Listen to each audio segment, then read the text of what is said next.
Buena gente, seguramente muchos habrán visto este TikTok que se viralizó hace ya unas semanas de un animador chileno que trabajó en el segundo episodio de Blue Lock y comentaba la situación del anime, el por qué se veía así, experiencia trabajando en el proyecto, y obviamente a mí también me pareció ese TikTok y dije, ¿por qué ahora que estamos con todo este tema de Blue Lock, de la animación, de los PNGs, de los edits de TikTok, por qué no hablar con este animador para que nos cuente más a fondo lo que está pasando en Blue Lock, experiencia con el proyecto y lo más importante, qué va a pasar para el partido de la Sub-20? Es por eso que me comuniqué con este animador que se llama Martin Kings y hace unos días tuvimos una charla, o más bien entrevista, en la cual le pregunté todo lo relacionado ya no solo a la segunda temporada de Blue Lock, sino también a su experiencia como animador, a su trabajo, y acá les traigo el resumen de esa entrevista con lo más importante. Ya les aclaro, la idea en un principio era traerles la entrevista completa, que fue más o menos de una hora, pero después que terminé de grabar, por alguna razón, no sé por qué, tuve problemas con el micrófono, mi audio se grabó mal y dije no voy a decirle otra vez a Martín para grabar porque ya se hizo el tiempo necesario para grabar ese día, sabiendo lo ocupado que está, no le voy a decir de vuelta, así que dije creo que lo mejor es editar el video porque al final, digamos, lo que no van a escuchar es a mí hablando o preguntándole las cosas, pero más importante es lo que él nos tiene para decir. Entonces el hecho de que a mí no me escuchen no es tanto, pero si tengo que dar alguna aclaración, en algún momento haré un corte. Les hago esa aclaración porque no es que estuve en toda la charla sin decir una palabra, lo que pasa es que tuve este problema con el micrófono, por suerte Martín me escuchaba bien, pero fue el programa de grabación que me jodió. Aún así, espero que disfruten de esta entrevista y en el futuro podríamos hablar más, ya sea con Martín, porque hay un montón de cosas que decidí no preguntarle, ya sea por confidencialidad o directamente porque le dije que iba a ser solo de una hora la entrevista, porque sabía lo ocupado que estaba. Tal vez en alguna otra ocasión podemos hablar más tiempo, más horas, ya ahí sí tipo podcast o una charla común, pero para el video de hoy quería hablar con él para que nos despejara todas las dudas respecto a lo que es actualmente la segunda temporada de Blue Lock, el futuro de esta temporada y claro que nos contara más de sus proyectos personales, así que para ya no dar más vuelta, comencemos con la entrevista a Martín y ya vamos con su presentación.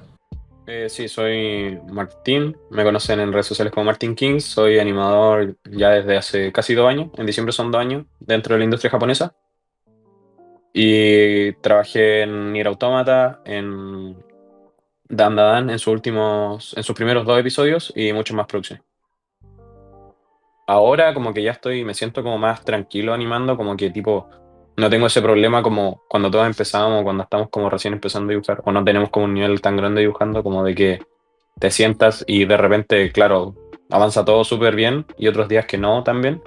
Ahora sí me encuentro con ese proceso como de que me siento a animar y animo siempre bien. Entonces, ya como estando ya siempre bien, puedo sacar como un corte por día. Creo que no me demoro más de un día por corte y, por ejemplo, hoy día creo que hice 2 días así como más exigentes, como trabajando harto, puedo llegar a hacer 3 ahora. No, fue porque tenía como un proyecto personal, quería hacer como un anime propio, de hecho tengo la historia ahí, estoy en pausa con eso, quiero hacer mejores contactos, armar un equipo profesional, con tipo como yo seleccionar los animadores que a mí me gustan y armar un equipo así brutal y hacerlo bien, pero está en pausa pero partí como por eso, como, ok, quiero hacer este proyecto. ¿Qué tengo que hacer? Ya sabía hacer composición, ya sabía hacer CGI, sabía dibujar, pero no sabía animar. Era como lo que me faltaba. Así que fue como, ok, me voy a poner a aprender a animar. Y mientras aprendí a animar, subía mis animaciones a Twitter y eventualmente como que me contactaron. Pero la animación fue como un medio para lograr lo que yo quería y como que vi como futuro ahí y me empecé como a desarrollar en eso. Pero no fue como en un momento decir como, oh, yo quiero ser animador. Fue como casualidad, de hecho. Sí, yo entré justo cuando estaban como en ese periodo como de situación mala. Supongo que igual por eso entré, ya que como que necesitaban harta ayuda y aún así igual me dieron como considerable tiempo para aprender y como para practicar. Me dejaron como practicar, me mandaban como a hacer Nigen, que es todo lo de como hacer las correcciones de los directores, como aplicarlas a todos los dibujos, pero con cortes que ya habían salido, ¿no? Como de otros capítulos. Y me daban eso y como me decían ya practica. Y después lo comparaban con el resultado final de otro animador como ya profesional y quedaba súper parecido. Y ya cuando como que me confiaron más, ahí me dijeron así como ya ahora te toca hacer tus propios cortes. El asistente de producción no respondía tan rápido, de hecho respondía bastante lento, los materiales nunca llegaron así como del todo completos, sino que era como como me decía como qué tenía que hacer casi, pero no eran como que me llegara el storyboard completo traducido y con todos los materiales de cada personaje. Al menos para el episodio en que yo trabajé no pasó así y obviamente entendible por la producción.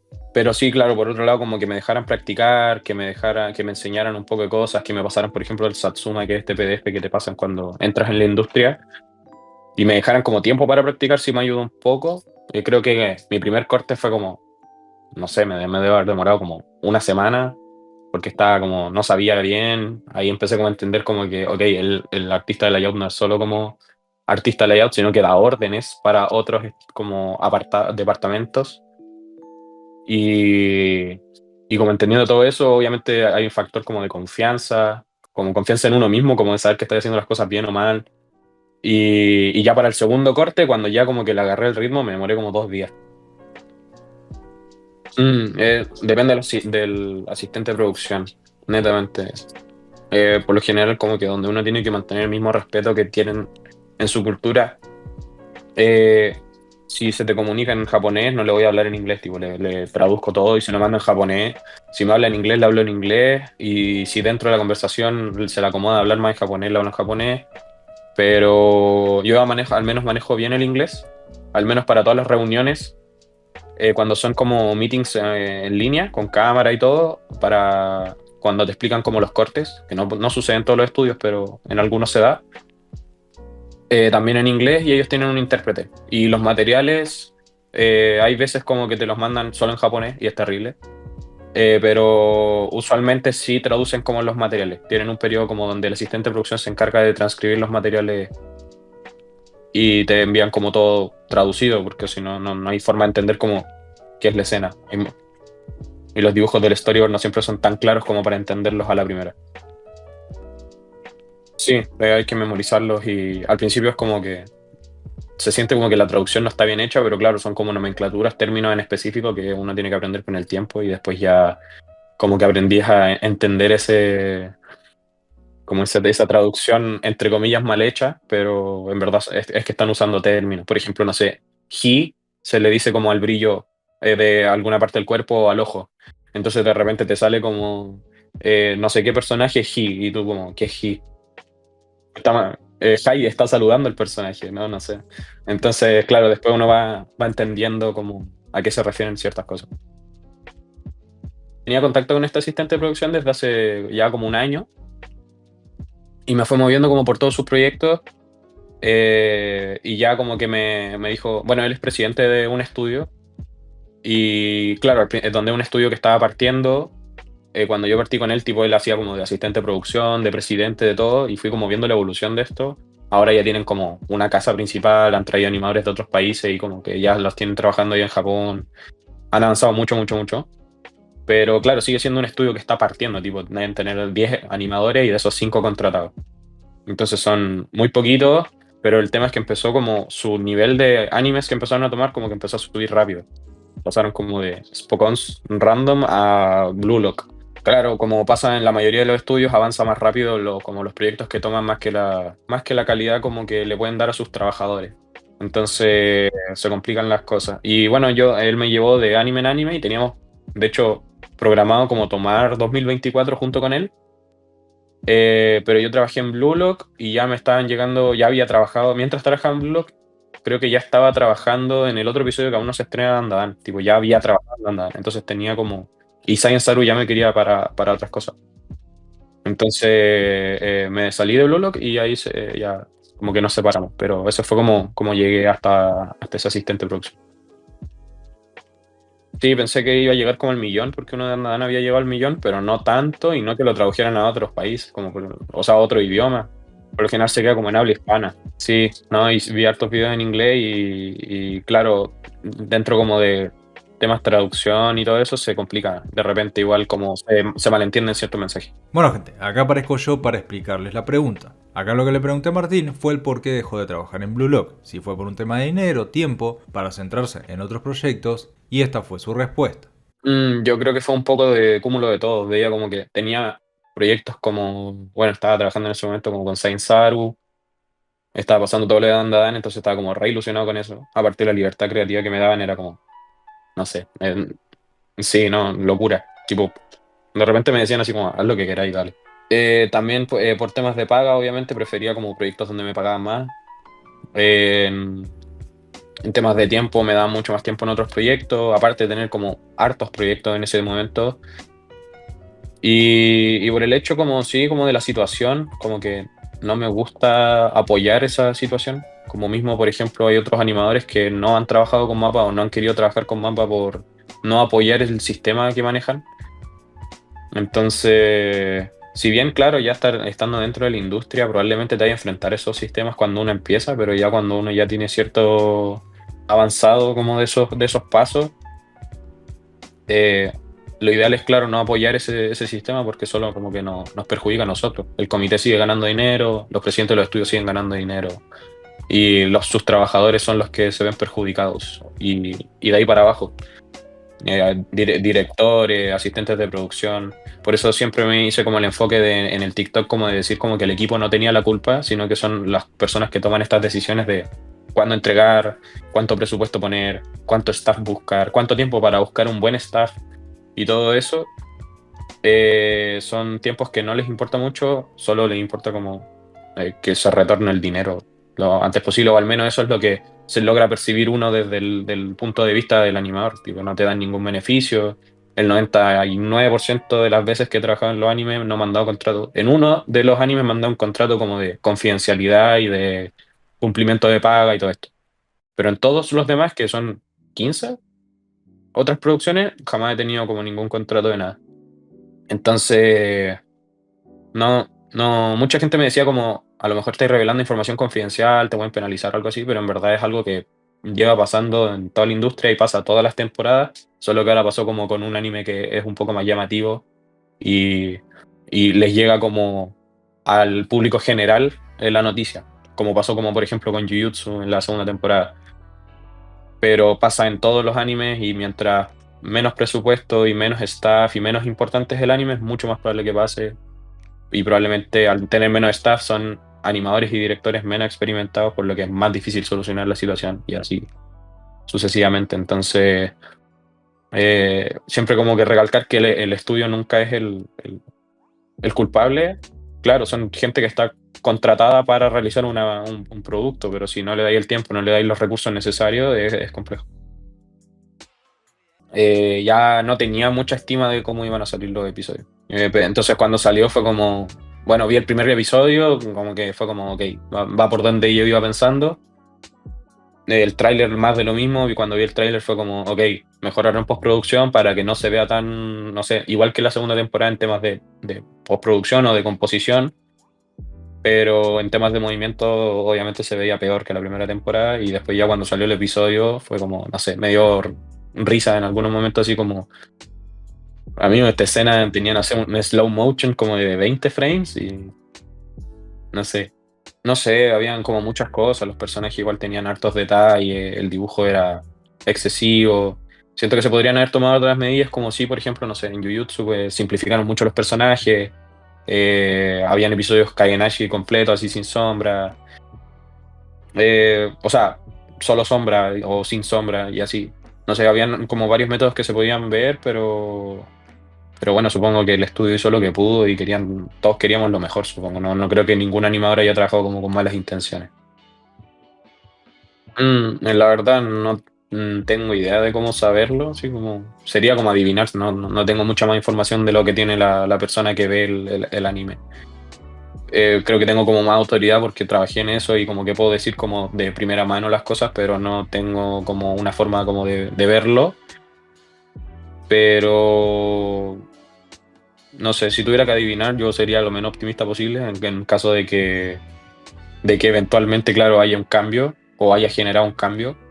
El hecho de que haya tantas críticas, pero lo dudo, al final la gente, hasta donde yo entiendo de los proyectos donde estuve realizando el mío propio, esto se beneficia mucho más de lo que es merchandising, venta de cosas adicionales y probablemente la gente que lee el manga, tanto como la que ve el anime, va a seguir comprando merchandising y el anime se va a seguir considerando un éxito por lo que a pesar de la calidad del anime, va a seguir vendiendo. Entonces, por necesidad, no creo que tengan necesidad de cambiar. claro, de dar algo mejor. Que es lo mismo, bueno, que pasó con la última temporada de Shingeki, lo mismo que pasó con Jujutsu. Muchas veces no son prioridad. En Jujutsu fue prioridad Chainsaw Man porque era el anime del estudio. Y para lo mismo para Shingeki, tipo, fue como algo que tomaron y lo vieron como una mina de oro. Entonces, mientras siga vendiendo, no creo que tengan necesidad de hacer algo diferente, a menos que sí realmente les importen las críticas. Pero sí, sí, difícil, porque de partida me hubiesen pedido a mí borrar el video. Sí, o sea, yo creo que más que...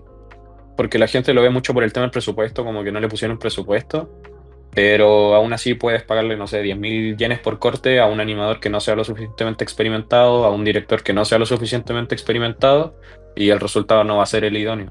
El tema es conseguir, por ejemplo, animadores como de primera categoría, directores de primera categoría, que eso fue la ventaja que tenía, por ejemplo, Jujutsu, que a pesar de la situación que tenían, mientras más complejos se ponían los episodios, como que mientras más se le ajustaba la deadline, contrataban personal mucho más experimentado, al punto de que, no sé, Majoraga contra Sukuna tenía uno de los mejores casts en temas de animadores que he visto nunca, tipo ni Mob Psycho. Entonces, claro, ellos con poco tiempo pueden hacer maravillas, a diferencia de un equipo mucho más pequeño como son estos estudios, de que pasan los capítulos, se empiezan a apretar las agendas y probablemente no tienen como el tiempo suficiente, la influencia suficiente o el dinero suficiente como para optar un cast mejor. No, como que el presupuesto no es tan excesivamente determinante porque tipo en Jujutsu tenían un personal brutal y aún así se filtró que a algunos les pagaban 2.500 yenes, pero aún así seguían siendo como animadores de primera categoría, pero aceptan por la influencia de las personas que probablemente le ofrecen esto, tipo, deben ser asistentes de producciones como con mucha influencia. Obviamente el anime tiene mucha influencia, entonces no salís perdiendo si te niegas esa oportunidad a pesar de que te paguen poco o te den poco tiempo. Acá entro de vuelta para explayarles más la pregunta. Lo que le pregunté básicamente acá fue que si cree que los cambios de director de la serie afectaron a la producción, porque para los que no lo sepan, desde la primera temporada de Blue Lock, el anime viene cambiando de director en cada proyecto, es decir, hubo un director en la primera temporada, luego tuvimos otro director para la película y cuando se anunció la segunda temporada, se anunció con otro director que terminó siendo uno diferente al que actualmente está dirigiendo el proyecto, por lo que la pregunta es si él cree que todos estos cambios afectaron al anime. O sea, al menos a mí no me afecta. Como que donde yo solo lo tomé en la segunda temporada, claro, si lo hubiese tomado en la primera, a lo mejor hubiese sentido y hubiese trabajado, no sé, primera, película y ahora, a lo mejor algo hubiese notado, pero donde yo solo trabajé en la segunda, no noté ninguna diferencia. Supongo que para ellos el tema de continuidad y de las ideas que tiene el director debe afectar mucho a la hora de hacer, no sé, storyboard o afrontar los capítulos, a lo mejor el personal, porque a veces, claro, los mismos directores igual tienen influencia y tienen contacto y pueden optar a un mejor personal, que no es raro, depende de cómo de la producción, en verdad como que fluye eso, pero no sé, igual creo, supongo que para ellos les afecta el tema de la continuidad, pero no tengo cómo saberlo. Y bueno, esto ya a modo de conclusión, lo que tanto Martín como yo compartimos es que independientemente de cómo se vea Blue Lock, ni el estudio ni los animadores son los principales culpables de la situación. Acá los únicos que se los puede culpar es a los productores que les dan un tiempo exageradamente corto al estudio para que saquen el anime y los animadores hacen lo mejor que pueden con el tiempo y los recursos que tienen. Exacto, sí, al final es eso, como que probablemente estoy seguro que obviamente el resultado que salió al final no es lo que hicieron los animadores y los animadores ya los he visto trabajar porque he trabajado con ellos previamente, he visto otras animaciones que han hecho en anime de primera categoría y no ha sido lo que pasó en Blue Lock, sino que fue una necesidad inamovible de llegar a la fecha de entrega, una pena, pero bueno, supongo que todo el equipo hizo lo mejor que podía y el director sobre todo, que imagínate, si a nosotros nos molestó, imagínate a él como director, tener que limitar toda la escena constantemente para entregar, tipo la producción que debe haber sentido él es brutalmente más que la de nosotros mismos, de hecho. Entonces, sí, es eso, es como, o sea, mi objetivo fueron esos, como no generar conciencia de que el estudio no es el culpable, que el budget, el presupuesto no tampoco es el culpable, sino que es la mala organización y al final cómo funciona toda la industria. Tipo, no hay nada de nuevo en esto. No sigo trabajando en nada. Estoy con Sainzaru y otro estudio importante. Ahí lo van a ver pronto. Y esa fue toda la entrevista a Martín Kings, animador que trabajó en la segunda temporada de Blue Lock. Voy a decir, discúlpenme por el tema del audio, la verdad que hubiera estado bueno, hubiera quedado como se grabó, pero como digo, hubieron esos problemas. Por lo menos me dio para editarlo porque, si les soy sincero, probablemente hubiera puesto la charla completa sin editar ni nada, pero como se grabó mal, voy a editarlo para que quedara lo mejor posible y espero que así haya sido. Les dejo todas las redes de Martín en la descripción, también les recomiendo que vayan a su canal porque eso fue algo que hablé con él en la entrevista, pero que no salió. Fue que me interesó mucho su canal porque ahí el tema de cómo es trabajar de un anime ya desde dentro, que son cosas que yo pude haber tocado en el canal, que mejor que una persona que está dentro de la industria para explicarlas mejor. Aparte de eso, tiene videos hablando de si se puede vivir como animador, experiencia en otros proyectos, cómo anima ciertas escenas. Es un canal que está muy interesante, actualmente me dijo que está planeando en retomarlo cuando tenga tiempo, pero con todos los proyectos que tiene, a ver cuándo se hace ese espacio. Y también aprovecho para decirles algo que él también me mencionó, que a futuro esperen sus proyectos porque se vienen cosas muy interesantes. Hay cosas que me comentó afuera de la grabación que me pidió que no mencionara, así que solo digo que sigan a Martín porque lo que se viene de ahora en adelante en los proyectos que va a estar va a ser una locura y yo no veo la hora de ver sus próximas participaciones. Así que eso, muchas gracias por ver el video del día de hoy. También le agradezco a Martín por haber aceptado la entrevista y también disculparme por el tema del audio y cómo al final terminó quedando el video, pero espero que aún así él también lo haya disfrutado. Muchas gracias por ver y nos estamos viendo en el próximo video en unos días. Un saludo y adiós.